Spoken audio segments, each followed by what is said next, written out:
Hello there guys, it's me Unstable Voltage and welcome to Crusader Kings 2. This is a brand new game for my channel. I've never covered this game before. There's a couple of reasons that I've decided to do it now. First of all, a lot of you have been asking me to give Crusader Kings 2 a try, especially as I've been doing quite a bit of Europa Universalis 4 content on the channel.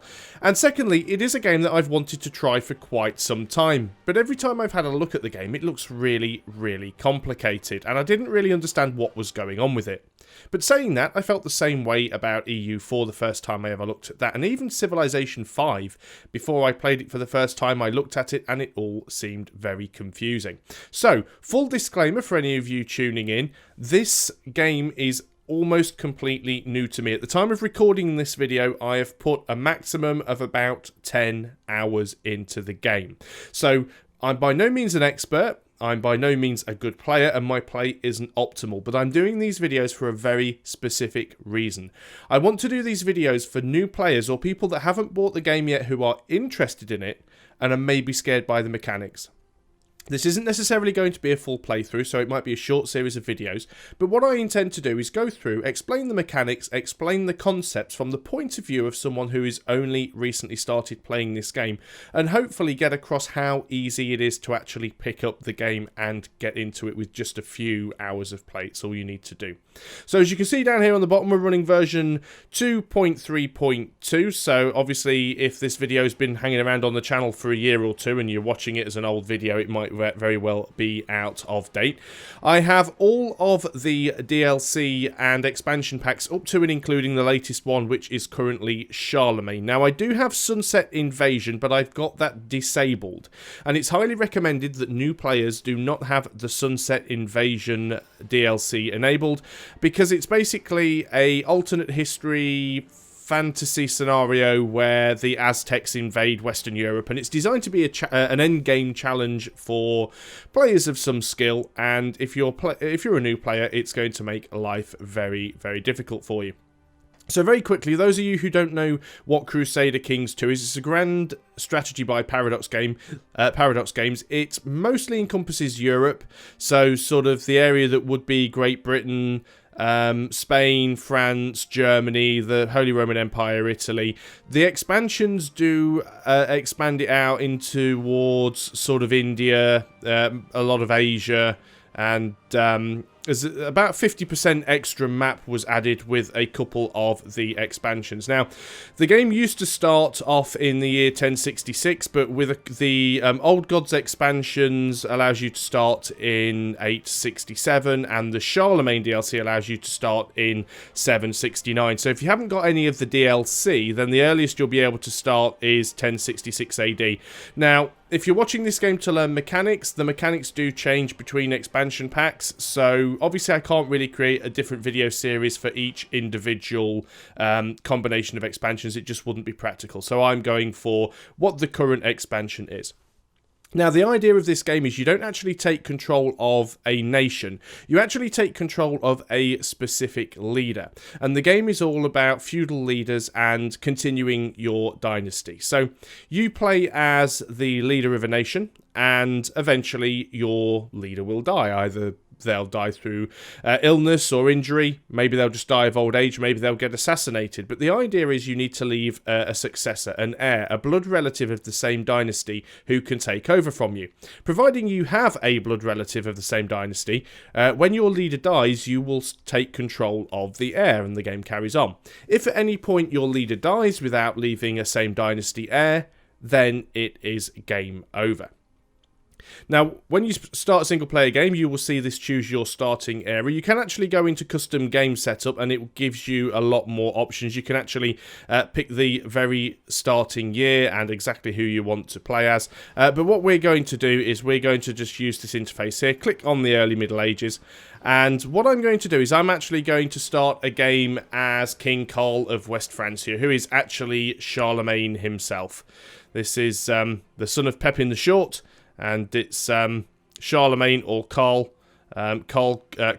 So we are playing as Charlemagne. Now, it's also recommended for new players not to play as one of the very large kingdoms or empires. It's quite easy at the beginning because as you're starting with a empire that already has a lot of power, you're very unlikely to lose in the very early game because you're quite powerful. But having a large kingdom or empire does mean that you're more likely to have to deal with things like revolts and rebellions and civil war later on. And obviously you have a lot more land and vassals to manage. But we're going to go in and play as King Carling.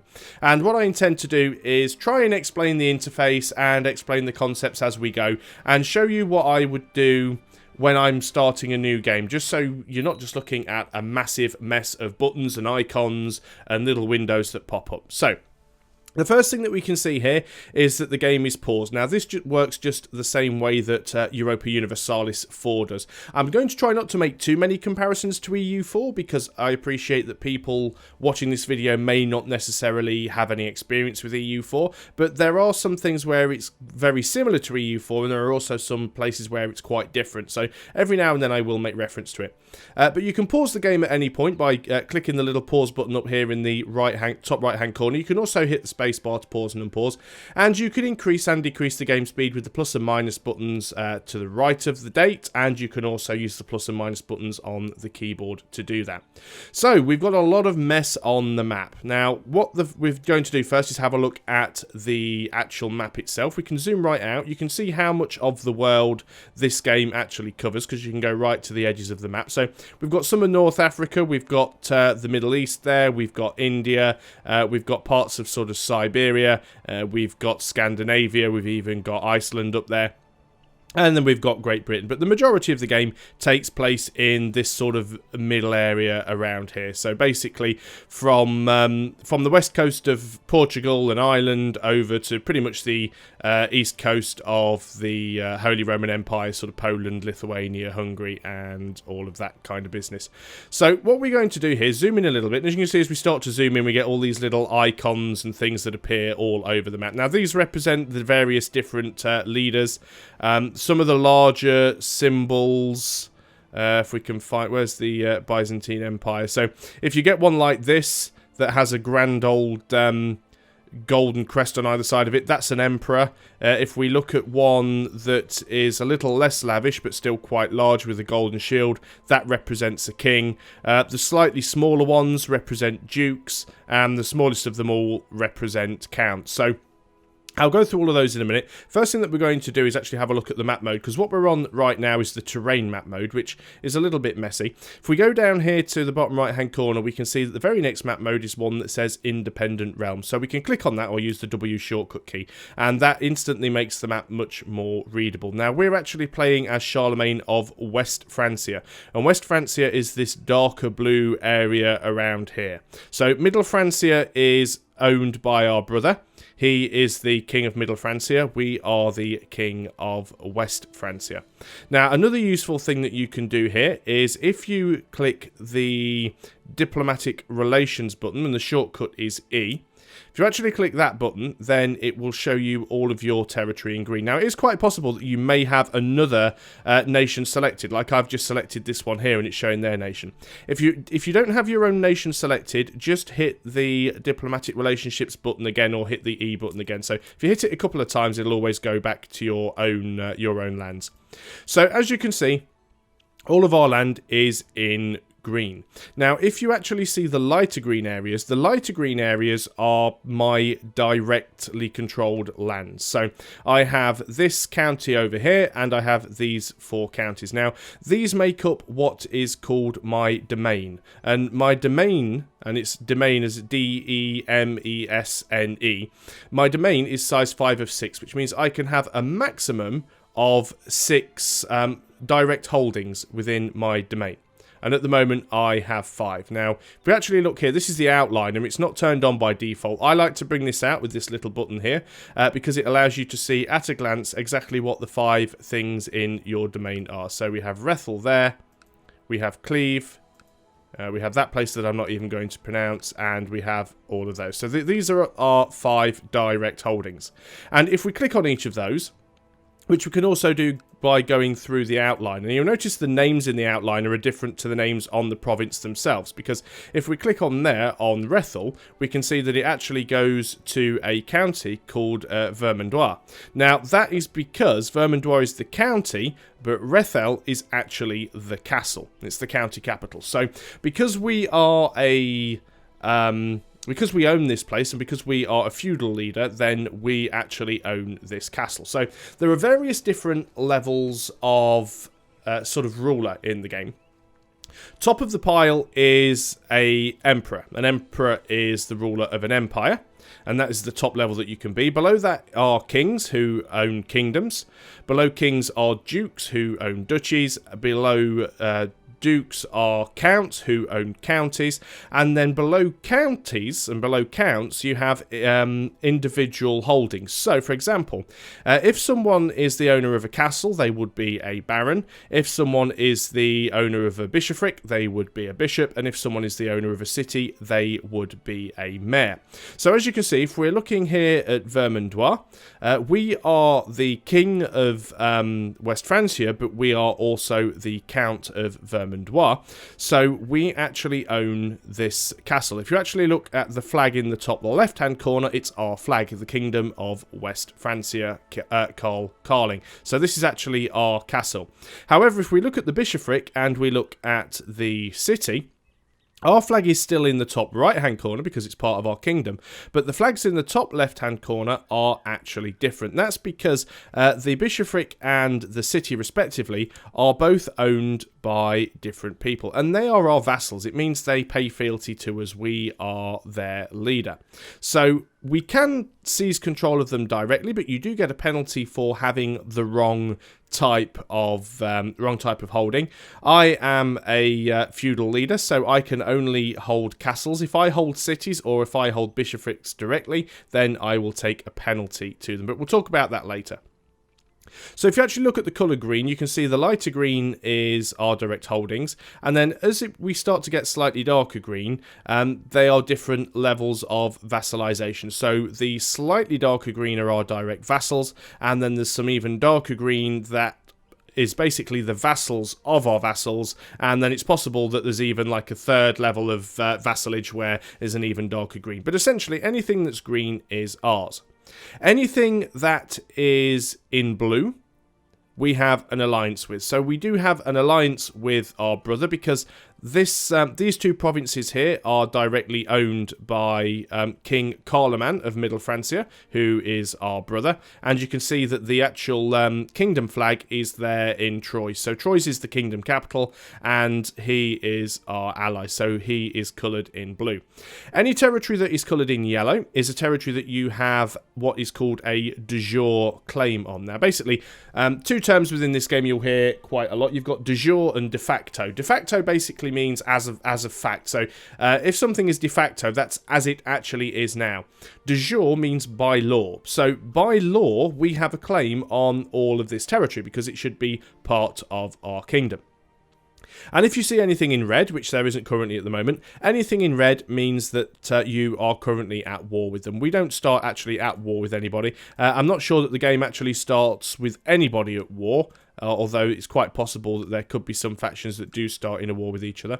And while you're in this map mode, you can actually click on pretty much any region and it will show you in green what they hold and what places they can attack and who their allies are as well. So we're going to go back to our own kingdom. I'll just hit E again just so that it puts me back in the right position. So now we can actually see which land we hold.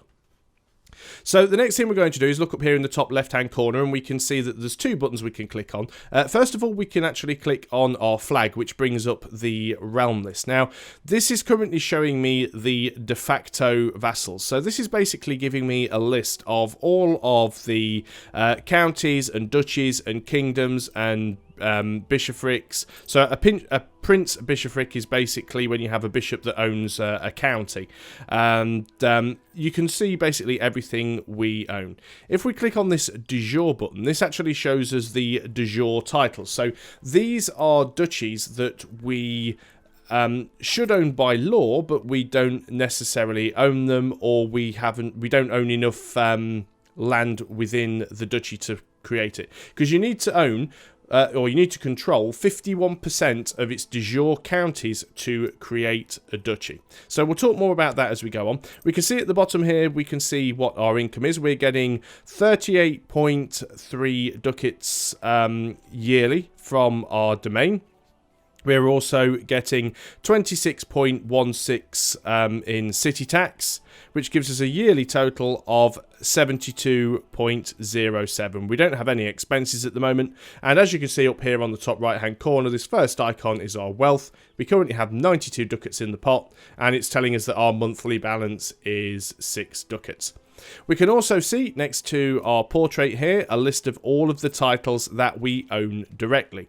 Now they do differ slightly because they've got different crowns on the top. That first one there is our kingdom. This is our main title. So this is the Kingdom of West Francia, so we are the king. And these ones here are all counties. So we own these 5 different counties, which are our 5 different holdings that are in our domain.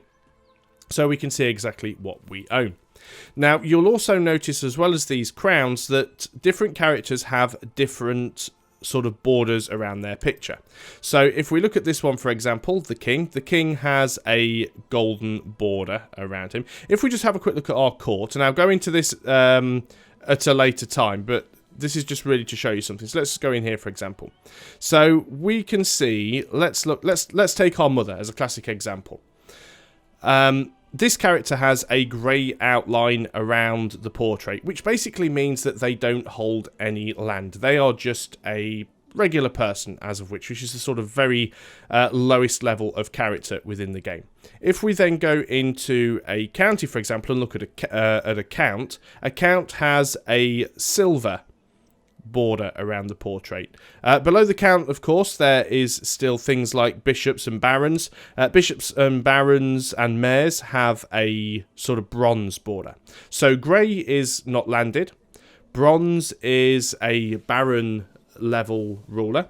Silver is a count. If we then go and look at a duchy, we can see that dukes have a silver border with this sort of blue ribbon wrapped around it.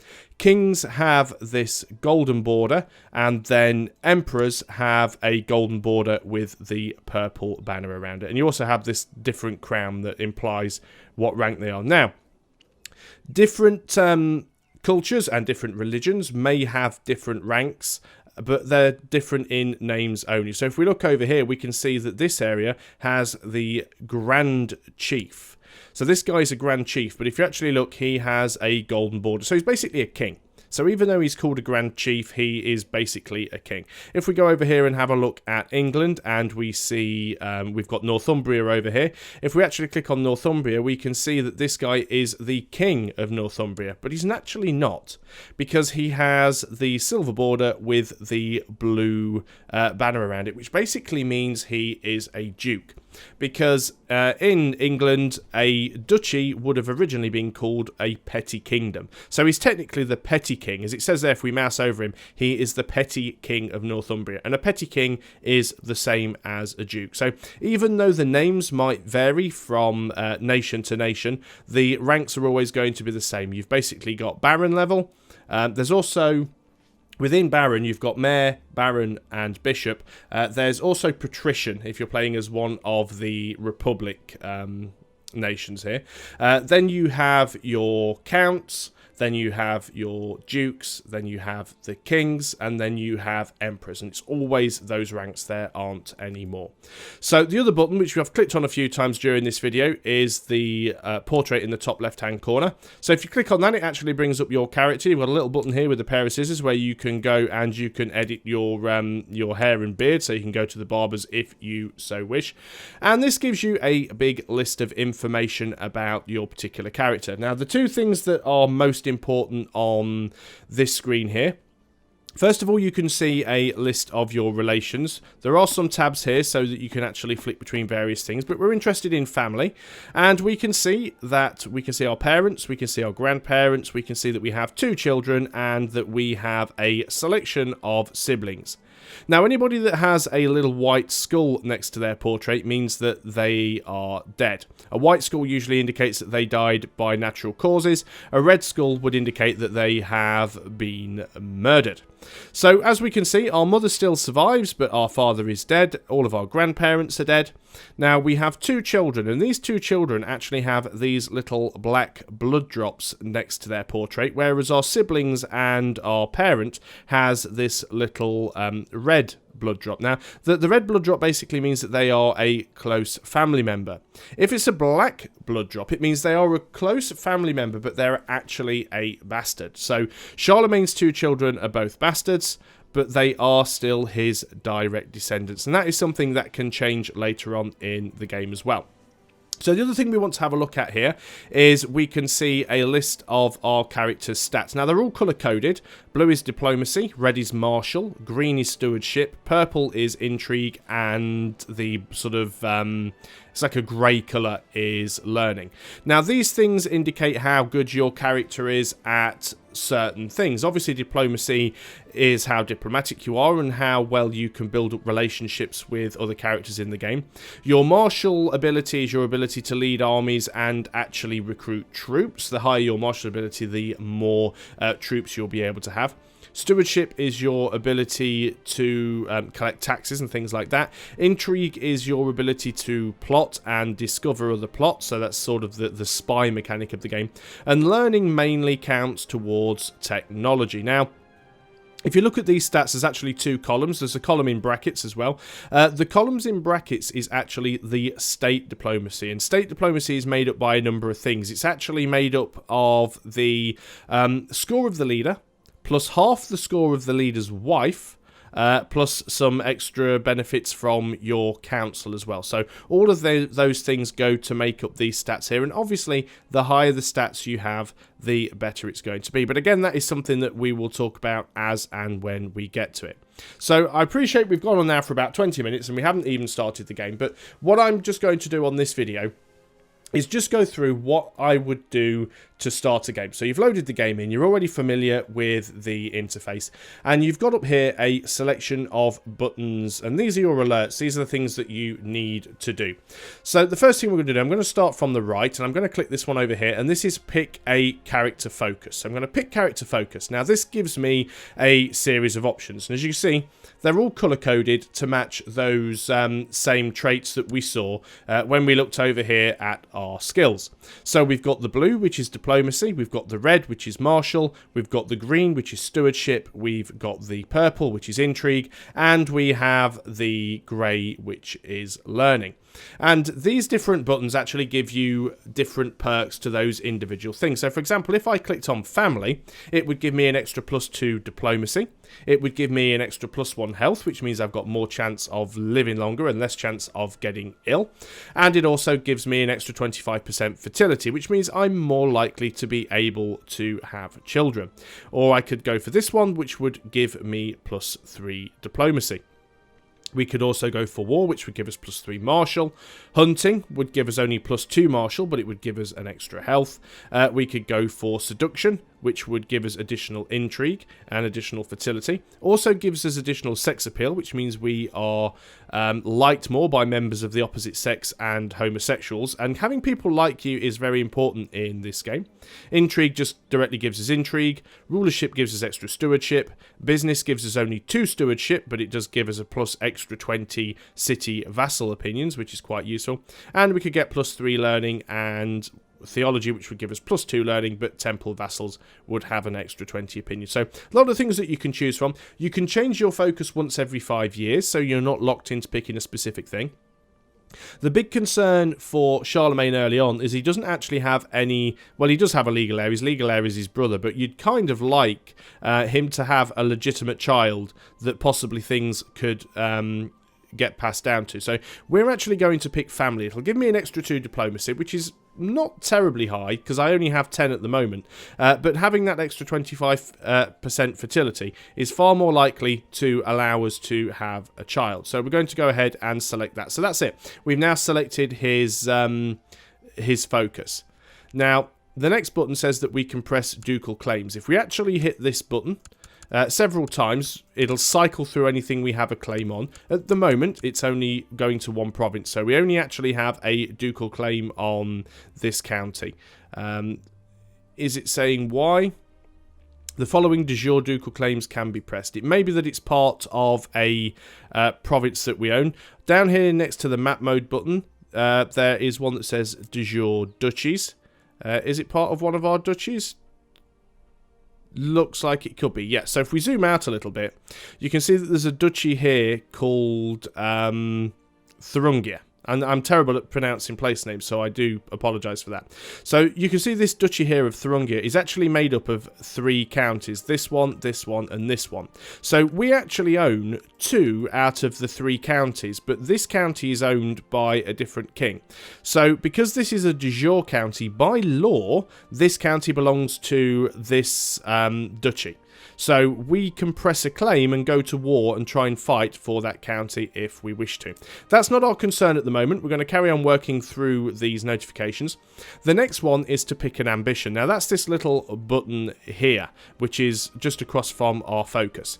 If we click on this button, we get a little bit of a pop-up, and this actually gives us various different things we can choose from, and these will differ depending on who you're playing as and what stage of their life they're in and what their current status is. So we've got the option to amass wealth, become a paragon of virtue, become exalted among men, and get married. Well, the one that we're most likely to do anytime soon is get married, because we're currently not. So we're going to pick the desire, the ambition to get married, and if we complete that, we will get 10 piety. So we're going to pick the get married ambition, and that ambition marker will go away. So what else do we have here? We have a vassal inheritance warning, which basically says that on our death, these titles may pass out of the realms. And if we actually click on it, there's only one person there. There's a certain count. And basically what it means is he probably owns some land within my kingdom, but he doesn't live in my kingdom. And if I died, he would take his land with him to another kingdom. In fact, if we actually click on it and click on his little flag, he owns this this county here, but he may well be living somewhere else. He also owns the county of Vexin as well. But it wouldn't be safe for us. Oh, if he died, sorry, that's what it is. It's not if I died, it's if he died. So we've got this count that owns these 2 provinces, but his heir is the Duke of Theocratic Burgundy. And if we click on him, he lives over here. So if the guy that owns these counties dies, his heir lives over here, and these 2 counties would revert to this duchy. Well, they wouldn't revert to this duchy, but they would revert to the guy that lives, this duke, and therefore they become part of Middle Francia. So that's a bit of a warning there.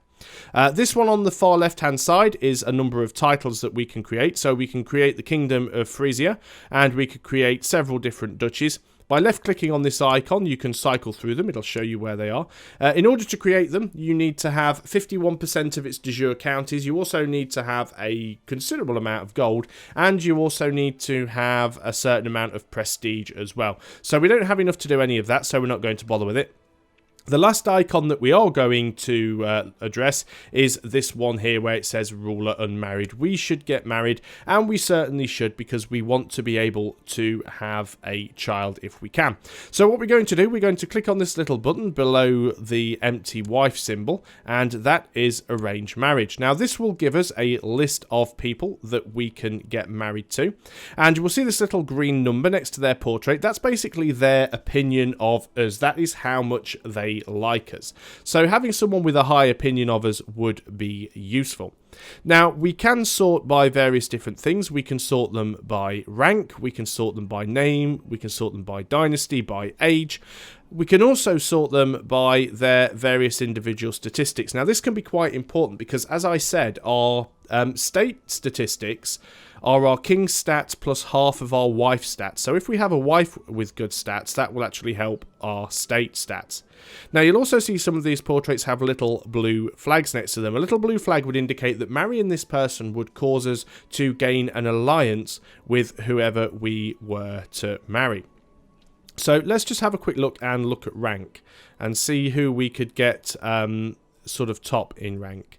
So it all seems to be courtiers, really, which is Yeah, there are some princesses there. It actually goes by holding rank, and obviously because they're all women, none of them are going to actually hold any land, but there will be people of various different titles. As you can see down here, we actually have a princess of Lombardy. Now, Lombardy is this area here, which is technically Italy, and they do have a princess. If we actually go ahead and click on her, she's not the most attractive of women, but she actually lives in the kingdom of Lombardy, and we can see that her father is actually the king of Lombardy. So she is actually the king of Lombardy's daughter.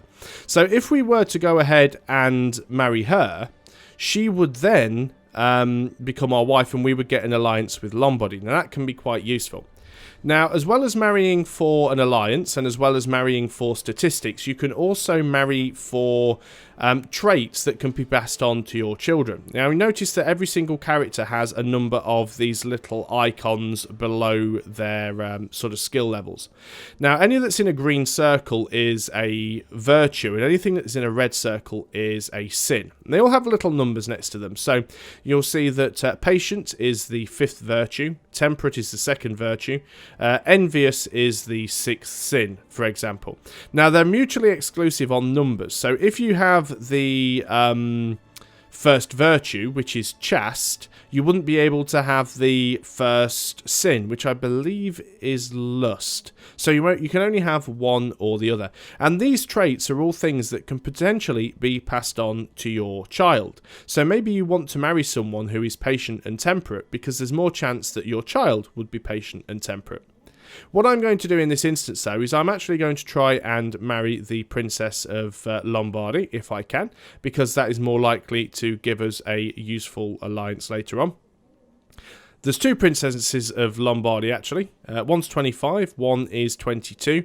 Stats-wise, one has a lot more diplomacy, and the other has much higher intrigue. Now, the only position in court that your wife can hold is a spy master. Now, spy master very much relies on intrigue, but my personal diplomacy isn't all that high, and I want people to like me, so I'm going to right click on this woman. So we are arranging a marriage between myself, and we are arranging a marriage between the King of Lombardy's daughter. We would gain 4 prestige from this marriage, and the other king would get 3 prestige. Now, one option that you can pick, and there's hardly ever a reason why you'd want to pick this, is a matrilineal marriage. If you select a matrilineal marriage, then any children will be of the mother's dynasty. If it's a normal marriage, then any children will be of the father's dynasty. So we're going to click send. And we're going to get rid of that window, and I'm just going to unpause the game for a few seconds, because it does take a few seconds for things to happen. And already we can see we're getting a few pop-ups happening because we've unpaused the game, where people are usurping the titles from others. That's not too important. Whenever you get a pop-up, it does automatically pause the game, but I keep hitting space by default because I'm so used to it from playing Europa Universalis 4. Also, these things also pop up on the top right hand corner in this little window, but we can close that down because we're not too bothered about it. So we still haven't had the marriage proposal come through yet, and here we can see we actually have our first event, because you do get these little pop-up events that happen based on the ruler that you're playing as. Now, sometimes you get different options that become available because you have a certain level in a certain skill here, which we don't currently. Still don't have our wife yet. Also, whenever you get a pop-up, do take note of the colour of the border. This one is red, which means it could potentially give us something to do with Marshall. But this is a realm divided. As your father Pepin died, he divided the empire of the Franks and left one half to you and the other half to your brother. He divided the lands in such a way as to force you to cooperate, but it does not appear to have the desired effect. The friction is constant, and at every turn it seems your brother is now trying to thwart your plans and weaken your position. You still rule as joint kings, but surely this peace cannot last. So we hit that, and now we become bitter rivals. We basically gain sort of negative 100 opinion of each other from now on. But we'll unpause the game again because we want it to carry on and see if we can get this marriage to come through. So here we go. We can see we get this message from the king. To the diligent King Carl, blessings upon you and your house. I accept your suggestion that King Carl and Princess de Ferrada, get married. Okay, so now we get a choice. We can either gain 36 gold from the marriage as a wedding gift, or we can actually gain 200 prestige. Now, prestige is actually very, very important in this game, because prestige basically is used as a resource for paying for certain things, but it's also how much the nobility likes you. So you've got two things up here in this corner. You've got prestige and you've got piety. Piety is basically your religious points, and it's how much the papacy like you, and your prestige is basically how much the nobility likes you. We're making a relatively decent amount of money, so we're going to go ahead and say, no, keep your money, we will take the prestige, because that will be far more useful to us in the future. So there we go. I've gone on for about half an hour, but I know we haven't really got very far into the game. But it does show you a good way of just starting and the few things that you need to deal with when the game first starts. There are a couple of other things that we do need to look at, which is going to be the council. And then we can start having a look at things like getting people to like us and maybe a bit of combat and stuff like that. So I appreciate it's gone on for quite a while. If you have enjoyed this video and you think this series might be useful to you and you want to see more, give it a thumbs up or leave a comment below. And as I did say at the beginning of this video, I'm not an expert at this game. This is just designed to try and get new players or people who are thinking about playing and find the whole concept a little bit scary. Just try and give you an idea that it's not actually all that bad. So thanks a lot for watching, guys. Hope you have enjoyed it, and I will see you on the next video. So thanks a lot. Until then, goodbye for now.